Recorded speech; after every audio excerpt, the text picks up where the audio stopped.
Rusiya ateşin durdurulmasını istəmir. Bir mənalı şəkildə biz qəbul etməliyik ki, Rusiya Ukraynaya qarşı başlatdığı təcavüz müharibəsinin durdurulmasına maraqlı deyil və ona görə də Putin rejimi istənilən variantlarla bu məsələləri uzadır. Birincisi, Putin bütövlükdə Ukraynanı işğal etmək istəyirdi. Demilitarizasiya, denasifikasiya oyunları Rusiyanın Ukraynanı işğal etmək planlarına geyindirilmiş kamuflaj idi, don idi, əlbəttə libas idi. Rusiya Sovet imperiyasını bərpa etmək üçün Ukraynanı tutmalıydı. Çünki Ukraynasız Avrasiya imperiyası yaratmaq mümkün deyil. Üstəlik də 2004-cü ildən Rusiya Ukraynanın içərisində dağıdıcılıq fəaliyyəti ilə məşğul idi. Rusiya 10 milyardlarla dollar pul xərclədi ki, Ukraynanın içərisindən parçalasın. Hətta 2014-cü ildə Rusiyanın tapşırığı ilə Yanukoviçi Xarkova göndərirlər. Ukraynanın prezidenti Xarkova gəlir və Xarkovda üzdə olan liderlərlə görüşüb Ukraynanı iki yerə bölmək, şərqi və qərbi Ukraynaya bölmək kimi bir təklif edir. Plan artıq o zamandan mövcud idi. Əlbəttə, Rusiya 1991-ci ildə Sovet İttifaqı dağılında Züleyxa xanım, Rusiya bütün bu respublikaların müstəqilliyi formal olaraq tanıdı.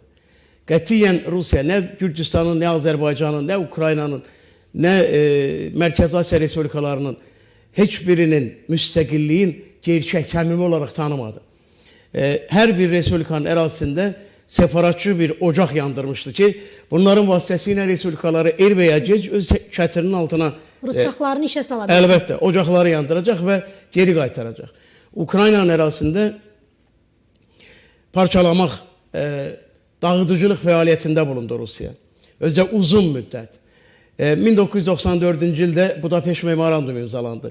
Ukrayna nüvə silahından imtina etsinin əvəzində qarantiya verildi. Əslində o vaxtdan Ukrayna təliyə salınmış oldu. Əlbəttə, Ukrayna təliyə saldılar. Və Ukrayna o dövrdə nüvə silahından, özdə bilirsiniz, Ukrayna Amerikadan, Sovet İttifaqından sonra dünyada 3-cü nüvə dövləti sayılırdı. Ukrayna nüvə arsenalından imtina elədi və tora düşdü. Sonra uzun müddət Rusiya parçalamaq üçün, Ukraynanı öz mədəsinin içine atmaq üçün siyasət apardı və 2022-ci ildə Putinə belə gəldi ki, artıq Avropada güclü lider yoxdur. Avropa bütövlükdə Rusiyanın neft və qaz iynəsini oturubdur. Tam, total şəkildə enerji asıllığındadır. Rusiyanın da kifayət qədər iqtisadi gücü vardır. Ukrayna zəifliyibdir və Ukraynanın prezidenti bir yumaristdir. Belə bir planı Putin özü üçün çox məqbul hesab elədi bu məqamı. Necə ki 2014-cü ildə. Xatırlayırsınız, qış olimpiyadası bağlanırdı. Hələ 2014-cü ilin fevral ayıydı. Orada Putin halqalardan birini əksiltmişdi. Hatırlayırsınız. Əlbəttə, yadınızdadır mı? Bəli, bəli. Və orada Rusiyanın xüsusi xidmət orqanlarına və güc strukturlarının nümayəndələri ilə görüş keçirdir. Olimpiyadanın bağlandığı gecə. Bəli. Və deyir ki, tarixi bir məqamdır. Heç zaman tarix bizə bu qədər yaxşı şans verməyəcəkdir və Krımı götürmək lazımdır. 2014-cü il mart ayında bunlar Krımı götürdülər. Təbii ki, Putin belə hesab edirdi ki, Krıma görə dünya onların üzərinə gəlməyəcəkdir. 2008-ci ildə Abxaziya və Güney Osetiya, 6 ildən sonra Krım, 6 ildən sonra isə bütövlükdə Ukraynanı işğal etmək qərarına gəldilər. Düşündüyü kimi oldu mu Mehman bəy? Əlbəttə yox. Rusiya Ukraynaya qarşı təcavüzə başlayanda Züleyxa xanım özünün məğlubiyyətinin altından imza attı. Rusiya talih yüklü bir yanlışlığa imza attı. Bir addım attı ki, o Rusiyanın faciəsidir. Bugün Rusiya Ukraynanın nə Xarkov, Xerson, Zaporojye, Donetsk, Lugansk vilayətləri və ya Krımı işğal etməklə kifayətlənmək fikrində deyildi. İndi Rusiya nə irəli gedə bilmir, nə geri çəkilə bilmir. Nə də müharibəni durdura bilmir. Putin başlatdığı bütün planların hamısını uduzubdur. Belə olduğu təqdirdə niyə atəşkəsə razılaşmış? Atəşkəsə ona görə razılaşmır ki, düşünün. Ukraynada iki ordu üzbəyüz dayanıbdır. 1 milyonluq ordu Rusiya tərəfindən, 800 minlik ordu Ukrayna tərəfindən. Bu ordu duracaqsa, bu ordu geri qayıdacaqdır. Yəni, məsələn, 30 günlük, 60 günlük bir atəşkəs rejiminə gedilsin, deyilmi? Rusiya ateşkəs rejiminə getmək üçün hər hansı bir şərt irəli sürəcəkdir. Məsələn, 300 milyard dollarlıq aktivimin donunu açın və ya sanksiyaları götürün, hansısa bir yüngülləşdirici addımlar atın. Bu addımlar atılacaqsa, 30 gündən sonra Rusiya yenidən ateşkəs rejimi pozacaq, imkanda olmayacaqdır. Ateşi durdurursa, bu 1 milyonluq ordu geri qayıdacaqdır. O 1 milyonluq ordu 4 ildir qan tökür. Küçələrdən, həbsxanalardan ət maşınına basılmış insanlar vardır. Və bunlar 4 ildir Ukraynanın ərazisində dinc əhaliyə qətliam yaşadırlar. Bunlar geri qaydanda, Sovet İttifaqı 1989-cu ildə Əfqanistanı tərk edəndə SSR'nin sonu oldu. 2 ildən sonra SSR dağıldı, bilirsinizmi? Birinci sanksiyalar. Sovet İttifaqına qarşı dəhşətli sanksiyalar tətbiq edildi. Halbuki indi Rusiyaya qarşı tətbiq edilmiş 28.595 sanksiya Sovet İttifaqına tətbiq edilməmişdi. Sovet İttifaqına əsasən taxıl, ərzaq məhsullarına tətbiq edilmişdi. Və çox qısa müddətdən sonra Sovet İttifaqı o böhranı yaşamaya başladı. O dövrdə talon sisteminə keçildi. Heyvandarlıq dəhşətli bir krizisə girdi. Süd və süd məhsulları yoxa çıxdı. Ət məhsulları, yağ məhsulları Sovet İttifaqında ərşə çəkildi. Çox qısa müddətdən sonra. Orada 1 milyonluq ordu deyildi. Orada 105 minlik ordu vardı.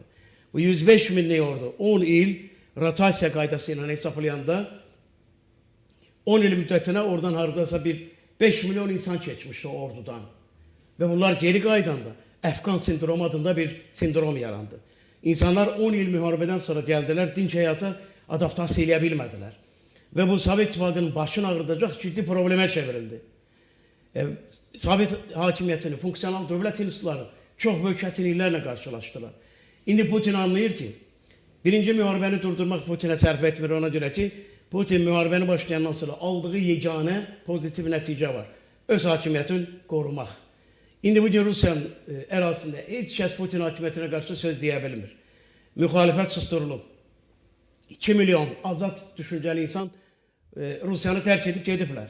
Problemləri kamuflaj edə bilir bu ad altında. Əlbəttə. Qaykaları, boltları bərkidib, qanunları sərtləşdirib, istədiyin edə bilir.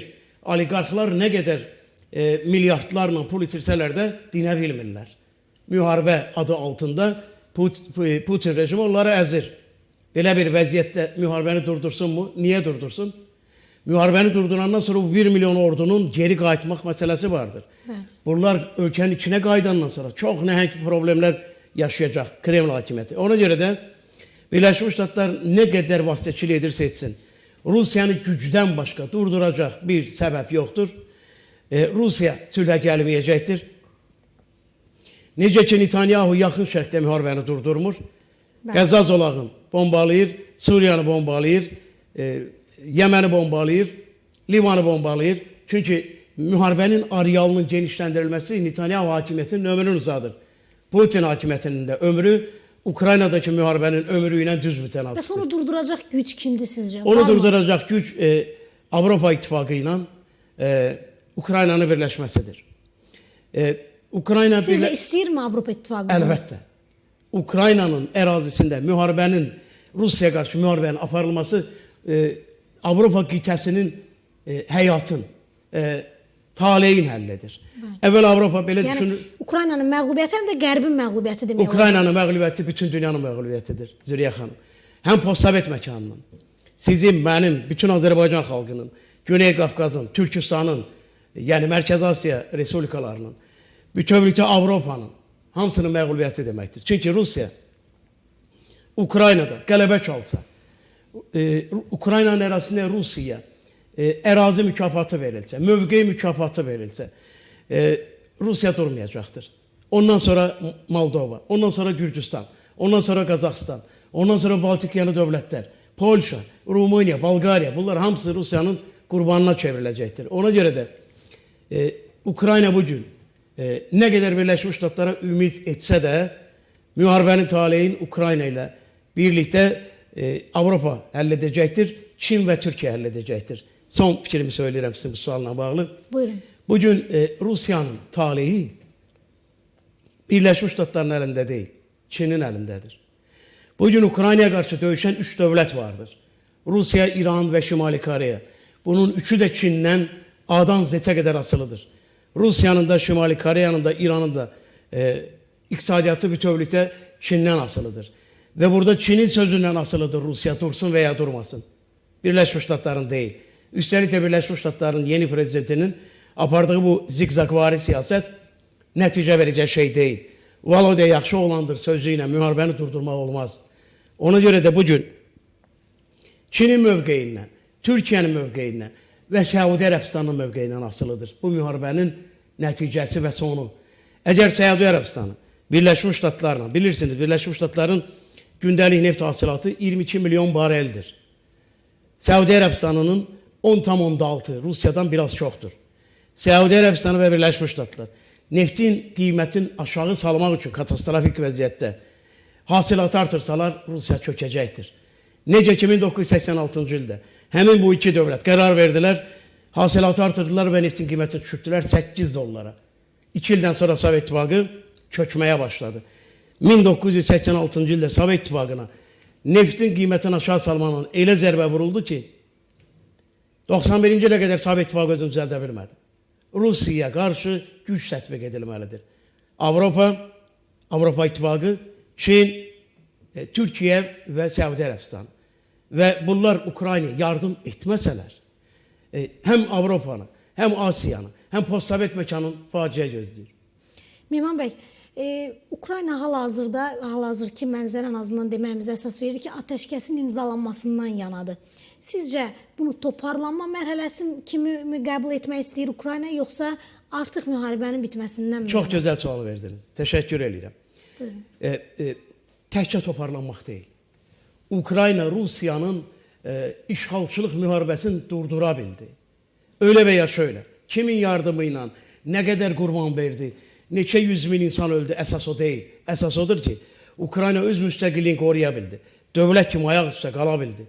Ukrayna Rusiyanın işğalçılıq siyasətini durdurmaqla 1654-cü ildən Ukraynanın qanun içən Rusiyanı durdura bildi.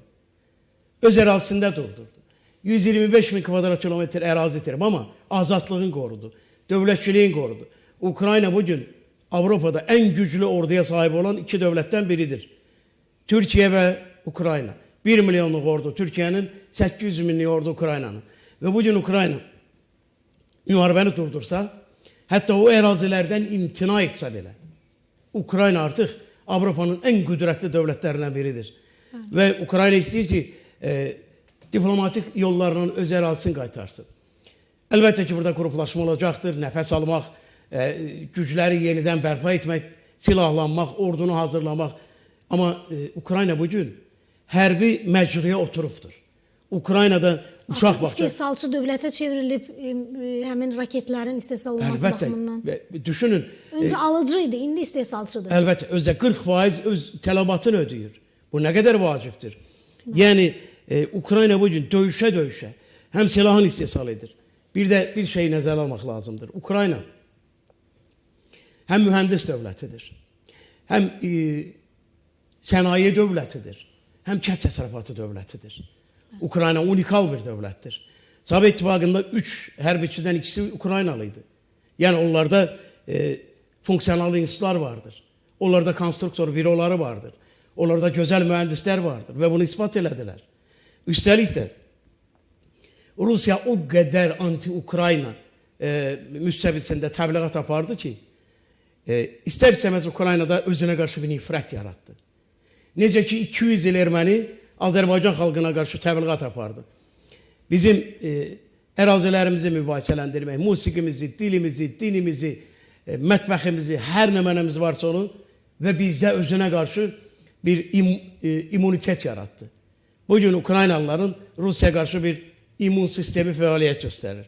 Üstəlik də Avropalılar anlayır ki, Rusiyanı Ukraynanın ərazisində saxlamaq ən yaxşı variantdır. Ona görə onlara, Ukraynalılara əllərinə gələn yardım edəcəklər. Bu sözsüz belədir. Üstəlik də onu nəzərə alaq ki, Avropa İttifaqının 20 trilyon dollarlıq ümdaxili məhsulu vardır. Yəni, gücləri vardır, mühəndis zehni vardır, zavodları, fabrikləri vardır. Sadəcə zaman yoxdur, belə deyək.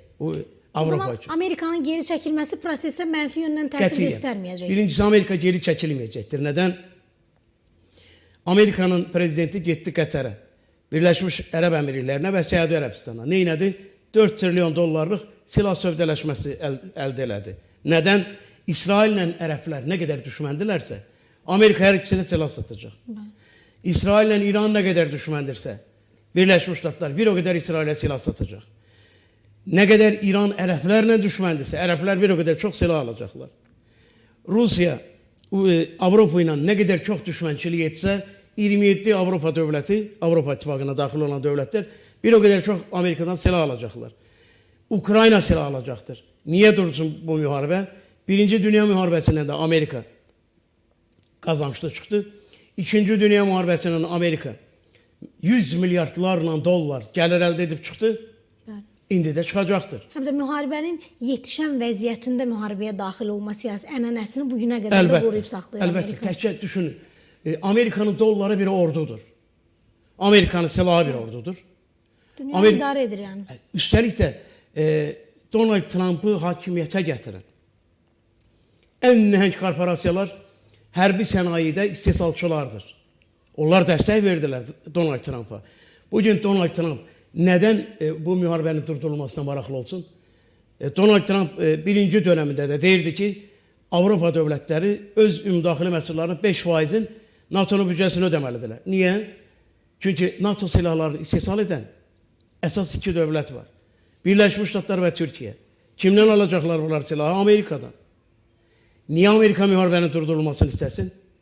Əgər Avropa qitəsi indiyə qədər Amerikanın şəmsiyəsi altında uyuyurdularsa, indi uyumaq zamanı deyil. Ronald Reagan'ın məşhur bir ifadəsi vardı, Züleyxa xanım. Deyirdi ki, əgər Amerikanın təhlükəsizliyinə qarşı bir təhdid varsa, onu üçüncü dövlətin ərazisində durdurmaq mümkünsə biz məmnuniyyətlə ona yardım edəcəyik. Yəni Donald Trump nə qədər zigzagvari siyasət yeritsə də Amerikanın dərin dövləti mütləq Ukraynaya silah satacaqdır, Avropaya silah satacaqdır və Rusiya məğlub olacaqdır. Bir mənalı şəkildə Rusiya Ukraynaya təcavüz etdiyi saat uduzubdur.